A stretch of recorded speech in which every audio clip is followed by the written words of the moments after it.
Welcome to NarrativeNook audio tales where enchanted stories come to life. If you enjoy our stories, please subscribe, like and share to support our channel. Enjoy listening. In just half a day, news about Damaris Group spread across Horrington and even caught the government's attention. The police were mobilized to seal off Damaris Group's storehouse before investigators stepped into the company to get to the bottom of the scandal, freezing all the company operations.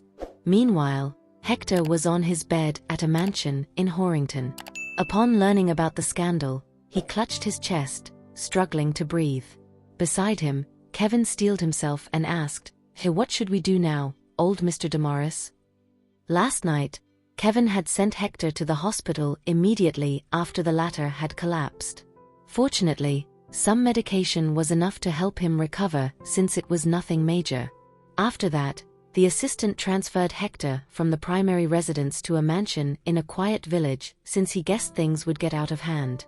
Although the old man had just gotten better, Kevin had no choice but to inquire about their next course of action since Hector was the only person who could salvage the situation now. "Are you seriously asking me what to do? Why don't you ask yourself that? Why didn't you tell me about what he's been doing?" Hector fumed at the question. His breathing became more labored as he thought of everything that Jack did in the name of Damaris Group on the sly. "It took us 100 years to get to where we are today. We've always put our patients first, but look at what he did. He wasted our efforts and shattered our reputation just like that. I can't believe I chose him to be the heir. This is a shame to the family. That fool. Fool. There's no saving Damaris Group now, even if I kneel and apologize to all the patients. Has that brat forgotten about what I taught him since he was young? The family doesn't have a two-faced hypocrite like him." Hector chastised and slammed the table in grief. Seeing this, Kevin quickly got the old man some water. Calm down, old Mr. Damaris. You need to take care of your body. It'll be the end for the Damaris family if anything happens to you." Hector slapped the cup out of Kevin's hand and glared angrily at him. "You have a hand in this too." Taken over by his emotions, Hector got up from the couch and staggered toward the assistant with his staff. Both of you entered the company at the same time and have been working together for so long. Don't tell me you don't have any idea what he was doing all this while."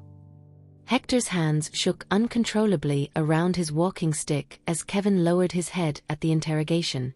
Incensed, Hector raised his other hand and slapped the assistant. Did you talk him into doing this? Speak." Hector could not believe how a child who grew up under the good influence of the Damaris family could do something so wicked unless someone swayed him. He refused to believe that that greedy man was a product of the family. Disconcerted by the accusation, the assistant quickly defended himself.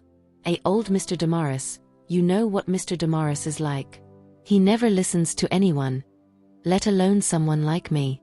I indeed knew what he did, but it's equally true that I tried to dissuade him from doing it. There's nothing else I could do because he didn't want to listen. Damaris Group wouldn't have been caught in this quandary if he had listened to me and not crossed the Farwell. You." Upon hearing the assistant's words, Hector exploded in rage. His vision darkened momentarily, and he almost fell over due to anger. Kevin hurriedly moved forward to support him. "Old Mr. Damaris, everything I've said is true. Nothing can stop Mr. Damaris from doing what he wants to do. Please take care of yourself. You're the only person Damaris Group can count on now," the assistant said while gently patting Hector's chest to help him breathe more easily. Hector panted heavily, and the lack of oxygen was evident as the color drained from his face. Kevin immediately fed him a pill to ease his condition. After Hector regained his composure, he looked at the assistant with sadness in his eyes and asked for confirmation. "Is that so?" The younger man bobbed his head carefully. This is just ridiculous." Hector shook his head in disappointment. The Damaris family has been doing good deeds and accumulating virtue for generations. How could someone among us be so greedy for money?" After that, he apologized to the assistant. It seems I misunderstood you. But why didn't you tell me earlier that he was doing all those things behind my back? Seeing how heartbroken Hector was, Kevin felt sorry for him. Old Mr. Damaris, please don't make things difficult for me. I'm just an assistant. How would I dare to go against Mr. Damaris' wishes? Upon hearing that, Hector nodded and sighed. Where is Jack? Ask him to come to see me and give me an explanation. Otherwise, how can I face our ancestors in the future? Kevin looked hesitant. Mr. Damaris, he... Hector's heart sank as he noticed the hesitation. Where is he? Mr. Damaris should have already left Horrington by now. He would have faced imprisonment if he hadn't left. The assistant replied anxiously. Last night, Jack passed out from anger and anxiety but recovered quickly. He then sent his assistant over to tell Hector that only he could save the Damaris family. As for Jack, he had discharged himself from the hospital overnight and had secretly prepared to flee abroad before the situation worsened. After learning that his grandson had left, Hector got agitated again. He left just like that? He put the entire Damaris group in hot soup, yet he dares to run away without telling us? I must have been blind to have chosen him as the heir to Damaris group. He could not help but tremble with anger. If Jack had repented, apologized to the public, and confessed his crimes, there might still have been a chance to restore the reputation of Damaris group. Yet, his unfilial grandson had chosen to flee for fear of punishment. He has dug a grave for Damaris group. Hector's heart sank when he thought about the possible fate of the Damaris family in the future. For generations, researching pharmacology has been the mission of the Damaris family. We were even willing to sacrifice our lives for pharmacology. Yet, he only cares about money. What's wrong with people of this generation? Hasn't he thought about what would happen to the Damaris family if the truth were exposed? The assistant steeled himself and responded, Old Mr. Damaris, it's all Farwell Group's doing. He was hoping Hector could appeal to Lucian for mercy. He might be willing to spare us if we plead with him. Before he could complete his sentence, the enraged Hector interjected, You reap what you sow. All of these scandals could have been avoided if Jack had followed the management standards set by his predecessors. If it wasn't for Farwell Group's intervention, Jack might have caused even more problems than he already has. Upon witnessing Hector's outburst, Kevin could only keep number, fearing that his words would further infuriate the former. Meanwhile, Jack appeared in haste at an isolated pier on the city outskirts, carrying a small silver suitcase with him and nothing else. After regaining consciousness from his coma the night before, Jack finally grasped the severity of the situation. Even if the police were to release me, I'm certain that Lucian would still come after me if I didn't flee immediately. Hence, he spent the night devising an escape plan and made all the necessary arrangements. Preceding this event, he had already enacted a contingency strategy by transferring a portion of his assets overseas. As long as he could escape safely today, he could still live a luxurious life abroad. I might even make a comeback when the opportunities arise. And I'll take revenge against those who once stood in my way. Lucian and Roxan brought down Damaris Group, which I had spent my entire life building. I'll not show them any mercy when I return. Jack recalled last night's incident, and his expression turned cold. He waited for an indeterminate amount of time at the pier, but the ferry had not arrived.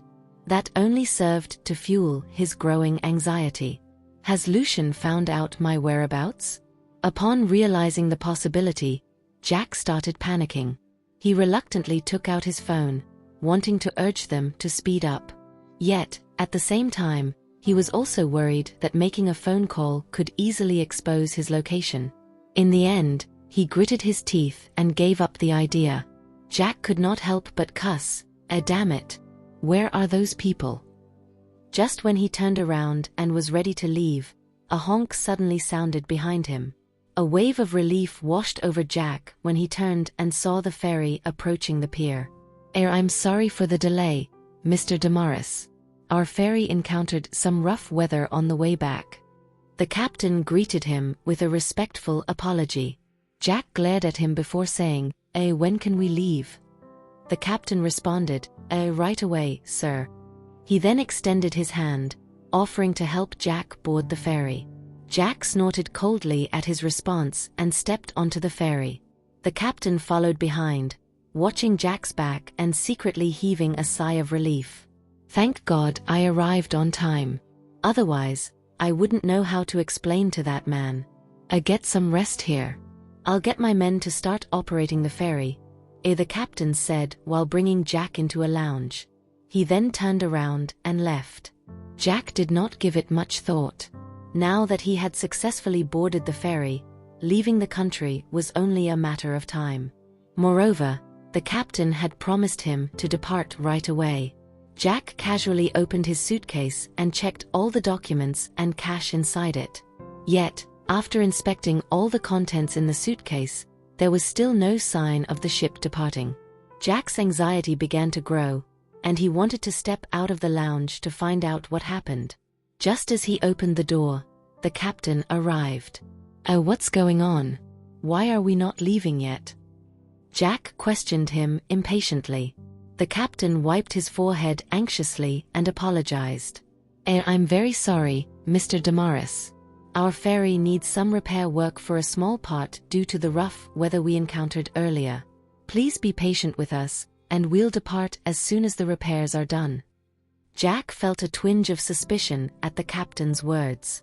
First, they were late, and now a part of the ferry is damaged. Are these all just a coincidence? Jack scrutinized the person in front of him. The captain lowered his head under Jack's gaze. Fear and humility were written all over his face as he shuddered at the thought of enraging Jack. With a cautious approach, the captain tried to explain, "I believe you know, sir, that we usually face various unpredictable issues at sea, but fret not. My crew is highly experienced. Don't worry, sir. You won't have to wait for long." Only after the captain's reassurance did Jack's expression gradually soften. How long more will it take? Give me an estimation."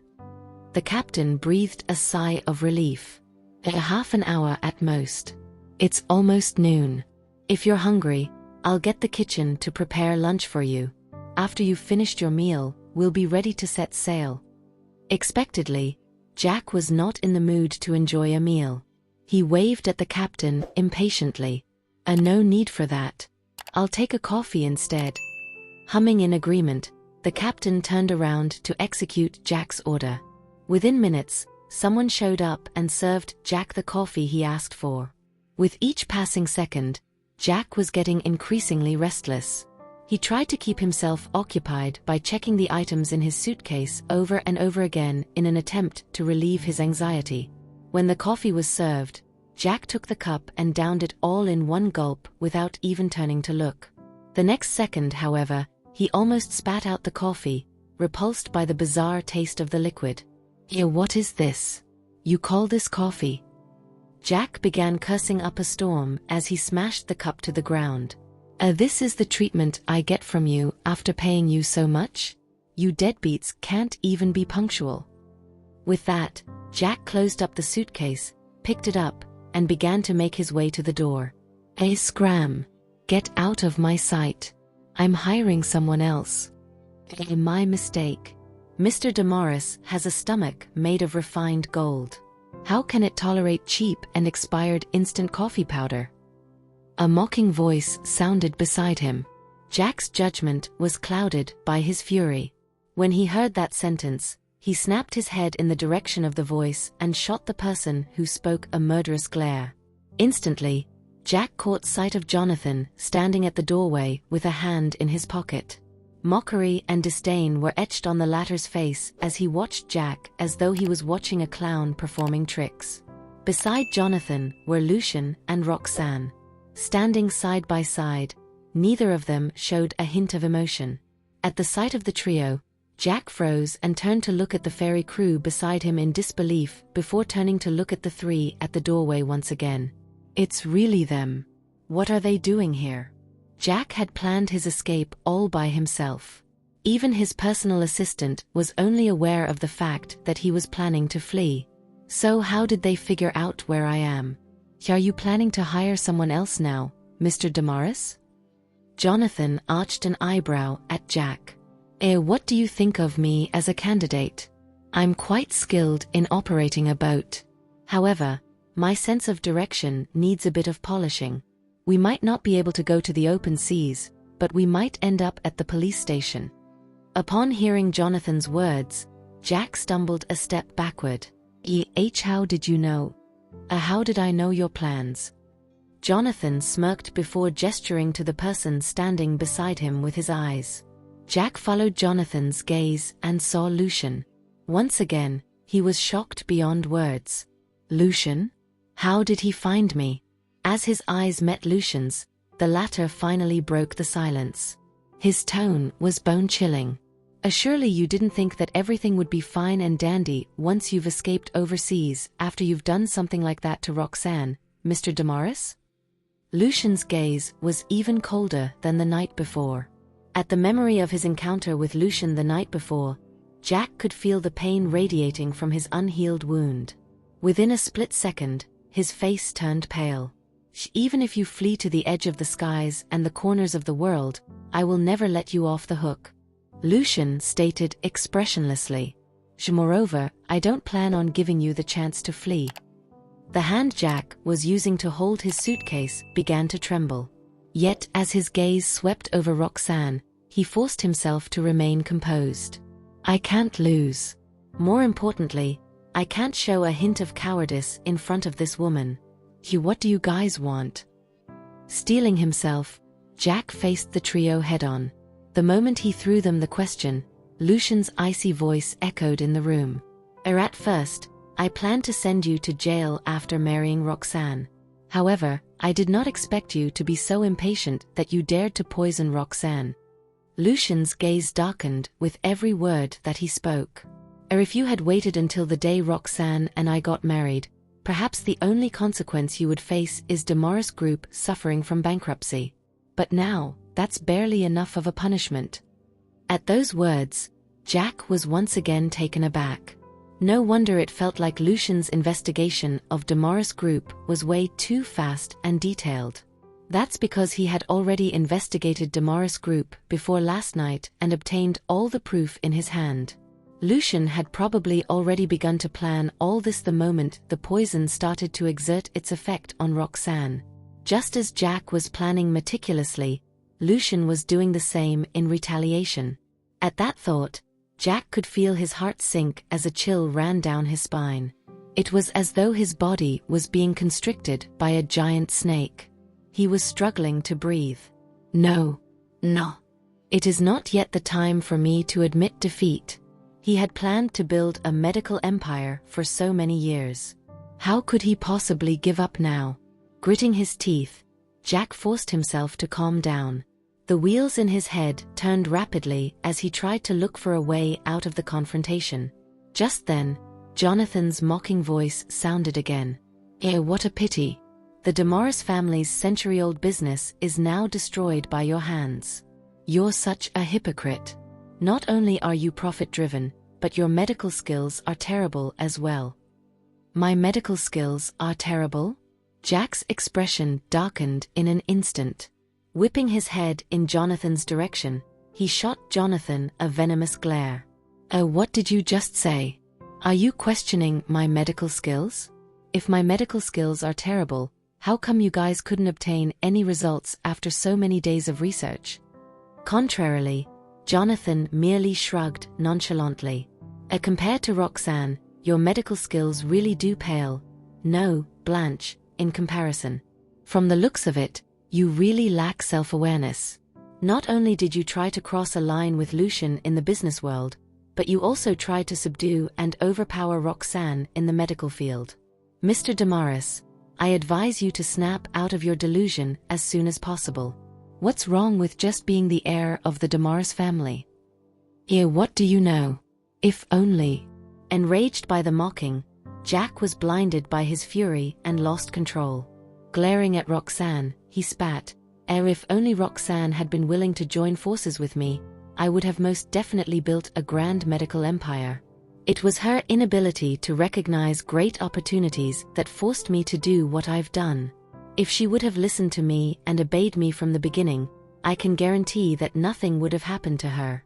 In fact, she would be enjoying fame and fortune alongside me. In other words, it was all Roxan's fault that he had landed in all that mess.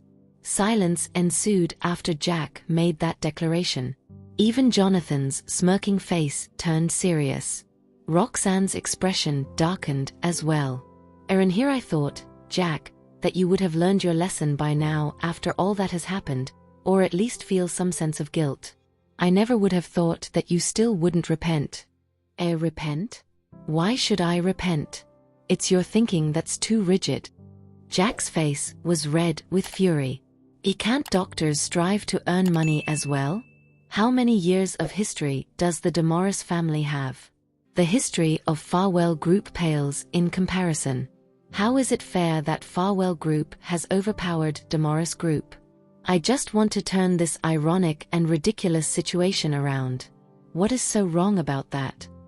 It's your extreme obsessiveness that makes it so wrong.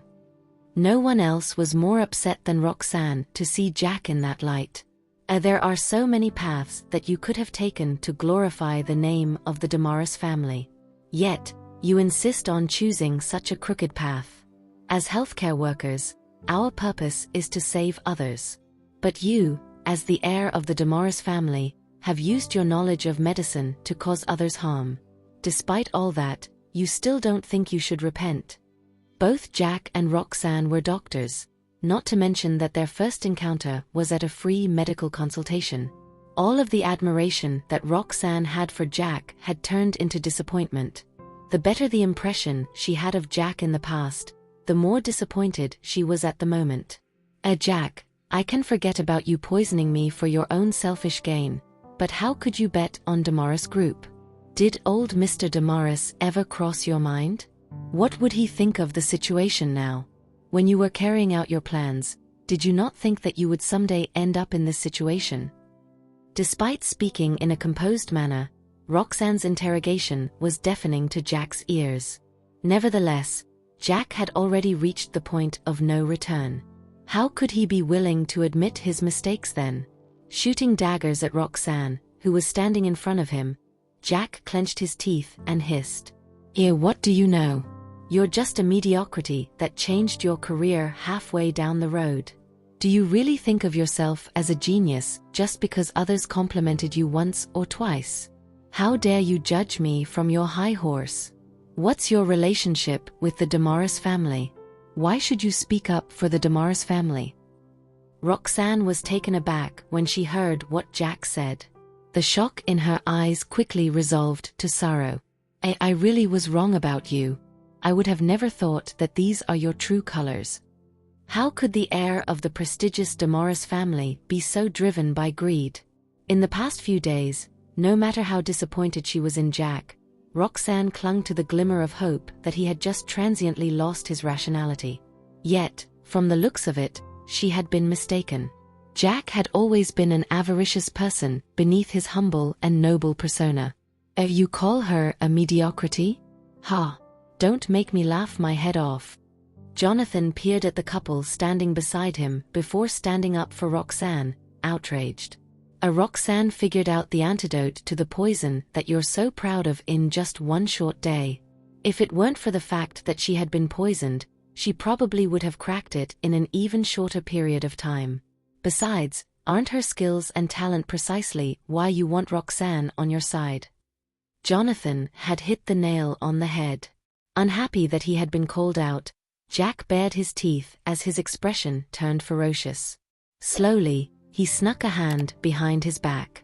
Unaware of Jack's subtle movements, Jonathan continued to mock.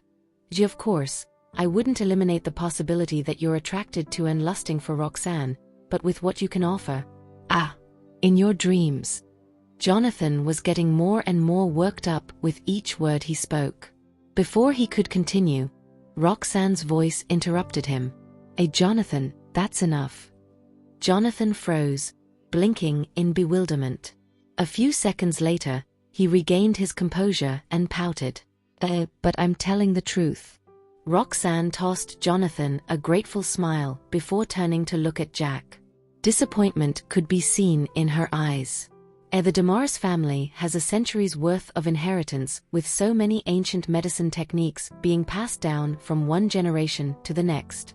All of that has been destroyed in your hands. Today, Damaris Group no longer has any connection to the world of ancient medicine. Jack, do you really feel no remorse at all? Damaris Group had so many priceless medicinal herbs that should have been further developed by ancient medicinal methods. To Roxanne's horror, Damaris Group had handed them to small and lowly private workshops, who then tampered with the medicinal herbs. When she first found out about the news, Roxanne could feel her heart breaking. Jack's actions were basically wasting priceless natural resources. This is all your fault. With a thunderous roar, Jack suddenly charged at Roxanne. Because of old-fashioned doctors like you, the medical field has become like this. All of a sudden, Jack pulled out a knife from behind his back and charged at Roxanne with a loud cry. If it weren't for your foolishness, I wouldn't have ended up in all this mess. Roxanne's heart raced when she caught sight of the blade in Jack's hand. With a swift movement, the crew member who was standing at the side pinned Jack onto the floor from behind. Clank! The dagger in Jack's hand fell to the ground as he struggled and fought to free himself. Let go of me. I paid you. How dare you help them after accepting my money? What a bunch of scumbags. I'll poison each and every one of you. To his surprise, the crew member merely continued to pin him down in silence before turning to look at Lucian, awaiting his command. Lucian peered at Jack with an emotionless expression before speaking. Since you regard Farwell Group as a thorn in your flesh, you should have done your research on all of the assets under Farwell Group before you planned your escape strategy. Upon hearing that, Jack fell silent and looked in Lucian's direction in disbelief. Among the 10 subsidiaries that you wanted so badly at first is a shipping company. Did you not notice that detail? Lucian looked down at Jack from above. There's only money in your eyes. Even if I give you the company, what can you do about it?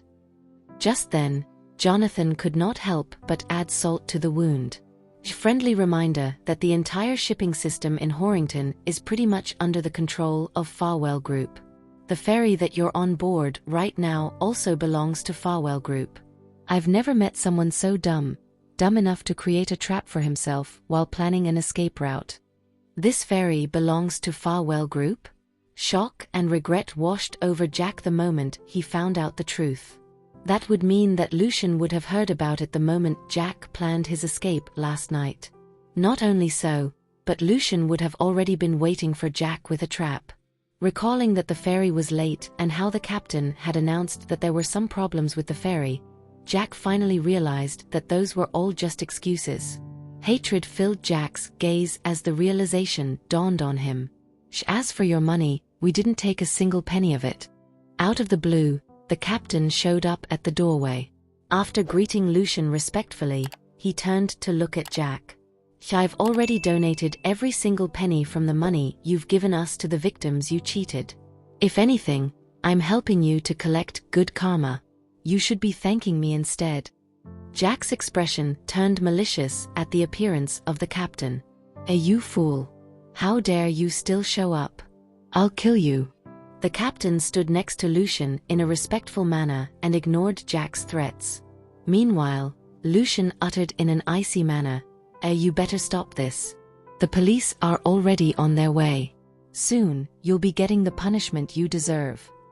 Once again, Jack was rendered speechless by Lucian's words. Loathing was written all over his face as he continued to seethe at the couple. Gritting his teeth, he ranted, I'll never let you people off the hook.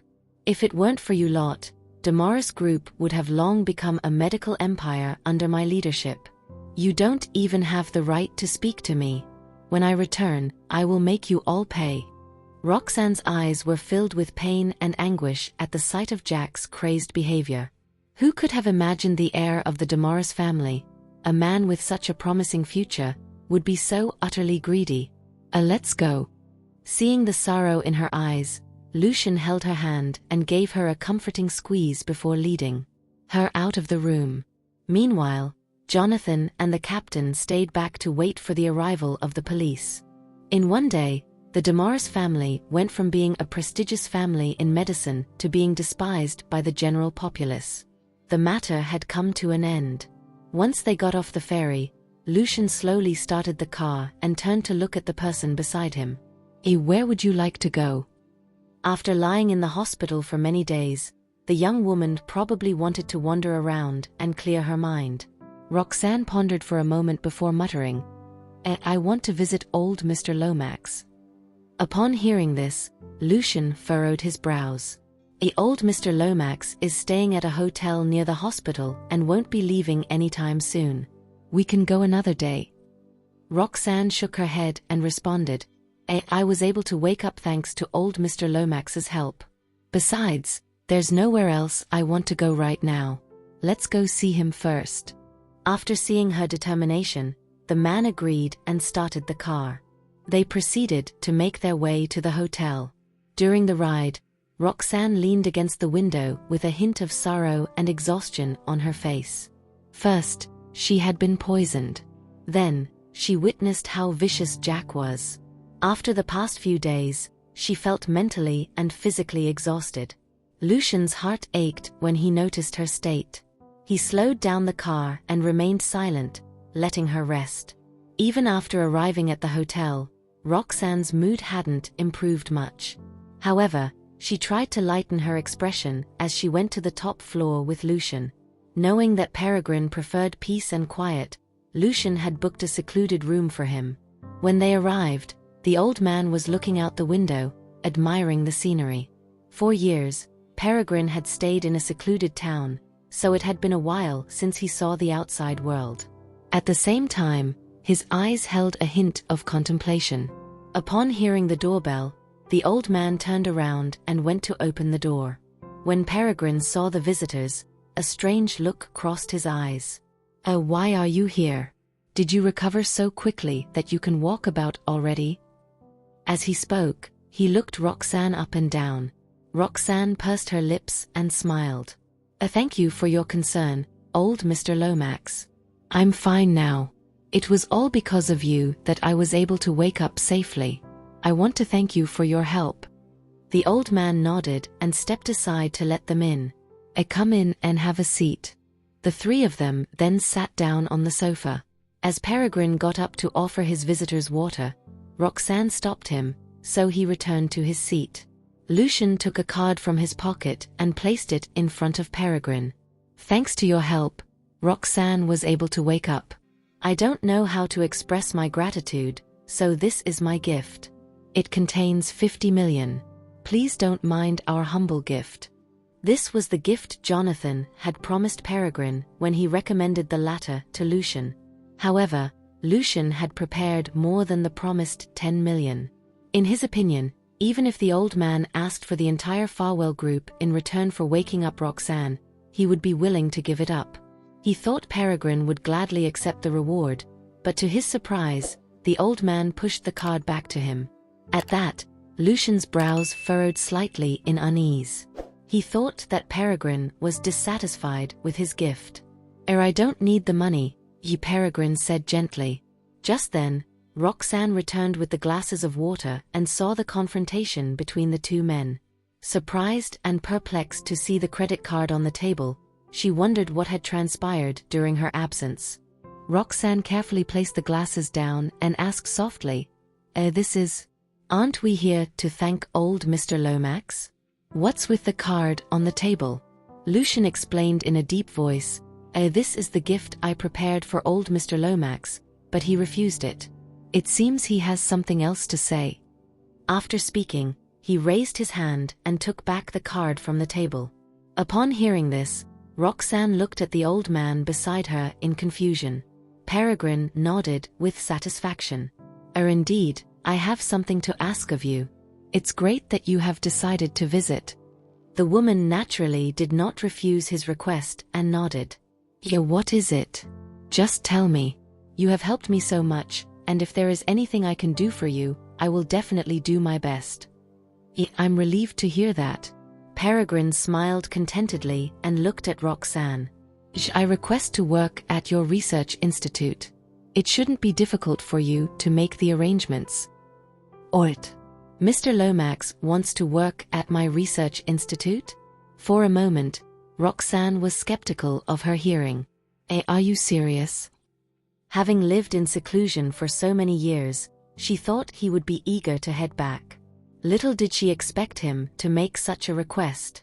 After these few days of contact, I think you are very interesting, and perhaps your research institute has work I am interested in. Peregrine continued calmly. I've been thinking about this the whole day, and just as I was thinking about it, the two of you showed up. I suppose this is fate. Since he received Roxanne's prescription yesterday, Peregrine had been fascinated with her. Perhaps in his years of seclusion, the outside world had undergone earth-shattering changes.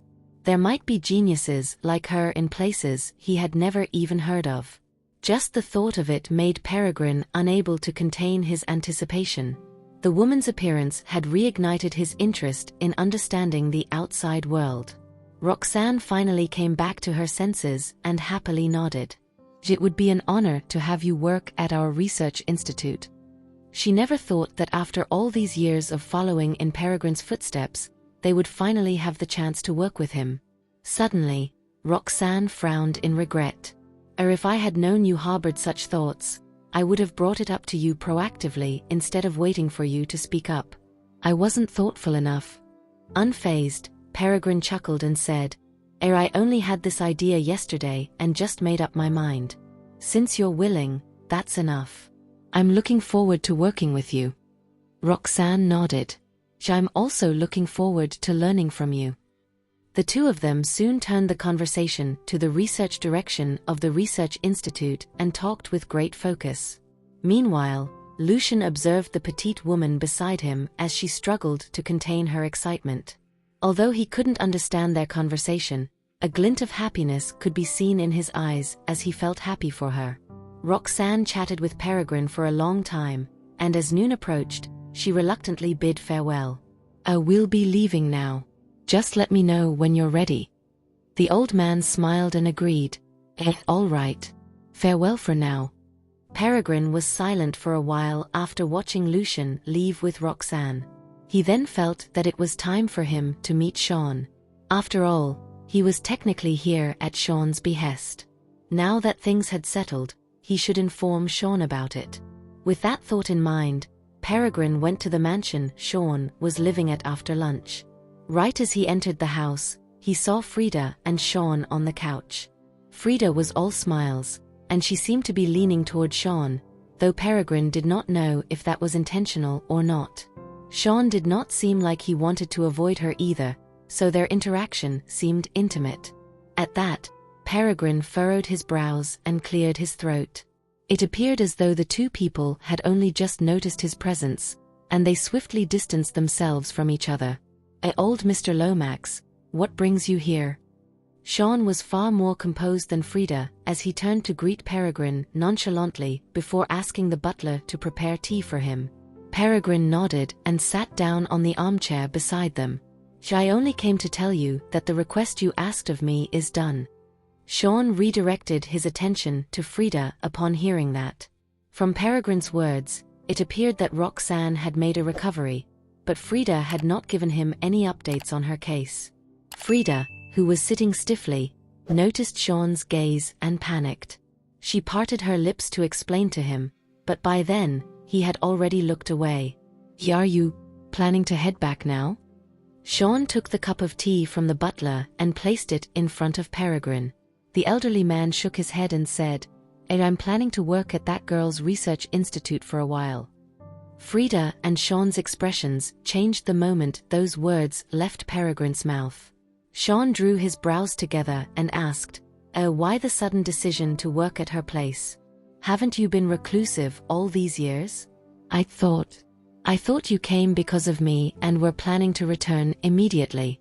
If that were the case, that would mean the Crawford family was the only one who could hire Peregrine, and that exclusive right would bring honor to the Crawford family. Nevertheless, Peregrine seemed like he did not notice Sean's odd look as he slowly sipped on his tea before giving his response. I'll be honest with you. I nearly failed in curing her of the poison. However, she managed to devise an antidote for it herself, despite being poisoned. It's uncommon to encounter someone as skilled in medicine as her. In other words, he was staying because of Roxan. Sean's mood turned grim at that, but he did not let it show on his face. After all, Peregrine was someone he had rushed to hire, but now, Peregrine was choosing to renounce his reclusive lifestyle for someone else. How was this not an attack on his reputation? What was more, Roxanne's matter had become a charity case for the Crawford family instead of a favor. It was a huge loss. However, Peregrine had made up his mind, and Sean knew there was nothing he could do to change it. Hence, he could only slap a fake smile on his face and congratulate him. That's great. It's wonderful that you're rejoining the medical industry. Moreover, this is fulfilling your life-long wish. Please feel free to come to me if there's anything I can help with. Sean was merely a benefactor to Peregrine, and therefore, he was apathetic toward the former. Moreover, Peregrine felt that he had already mostly repaid Sean's favor at that point. Thus, Peregrine only gave him a slight nod before uttering, In that case, there isn't anything else I have to say. I'll be taking my leave now. Thank you for listening. If you have enjoyed this story, please like and share so others can see it too. Also hit the subscription button and notification bell so you can be notified on our next release. Thank you for your support. God bless you.